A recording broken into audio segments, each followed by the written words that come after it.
Ang 2024 ang year na tatatak sa ating mga fans ng Gilas Pilipinas dahil ito nga ang taon na kung saan maraming ginawang history ang ating national team. So bago matapos ang taong 2024, balik tanaw muna tayo sa mga magagandang ginawa ng Gilas Pilipinas.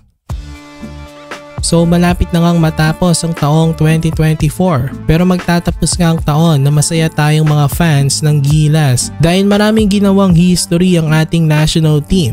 Actually, papunta pa nga lang ng 2024, maganda ng momentum ng Gilas dahil noong 2023 nasungkit nila ang ginto ng Asian Games matapos mabigo sa World Cup. Isang ang magandang redemption yon para sa Gilas at ito nga ang first major success ng ating national team under Coach Tim.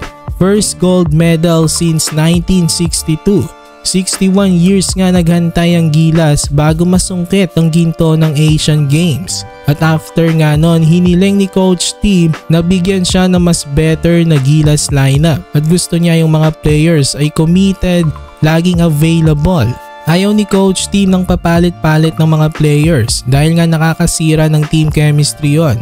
Syempre hindi pa rin naman may iwasan na may ilang mapapalitan kung may mga players na hindi available due to personal reasons o injuries. Pero siguro konti lang like 2 to 3. Sa ngayon mag-i-stick lang daw si Coach Tim sa kanilang current roster which is great kasi maganda na ang chemistry nito at may mga napagdaanan ng pagsubok.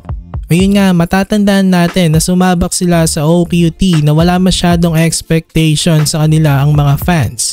Akala nga hindi sila aabot ng semifinals pero ginulat nga ng Gilas ang mga fans nang talunan ng world number 6 na Latvia. Mahigit 20 pa nga ang nilamang ng Gilas sa game na yon. At hindi biro ang Latvia na nakalaban nila kasi may mga NBA players yon. At basically, ayun din ang lineup nila noong 2023 World Cup na kung saan tinalo nila ang malalakas na bansa na Spain at France. So ayun nga ang pinaka-impressive win ng Gilas sa history. Sa Georgia, muntik pang talunin nga ng Gilas rin ito pero dahil pasok naman na tayo sa semifinals, hindi na sinubukan pa ng Gilas ipa-OT ang laban. Sayang lang talaga ng semifinals na injured na si Kai Sotto nung laban nila kontra sa Brazil. Pero proud pa rin naman tayo kasi magandang nilaro pa rin ng Gilas noon kahit natalo tayo sa Brazil. At after nga ng OQT, tinalo naman ng Gilas ang New Zealand. Ayun nga ang first win natin sa Tall Blacks sa FIBA competition at dinomina natin ang Hong Kong after. So napakaganda ng taon na ito para sa Gilas Pilipinas. Masasabi natin one of the best years if not the best sa history ng Gilas. Sana next year magtuloy-tuloy pa itong magandang ipinapakita ng ating national team.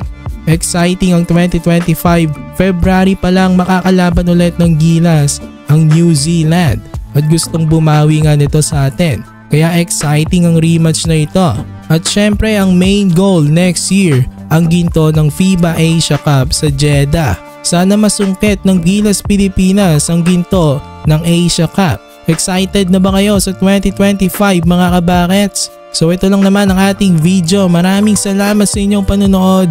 Please like, share, and subscribe.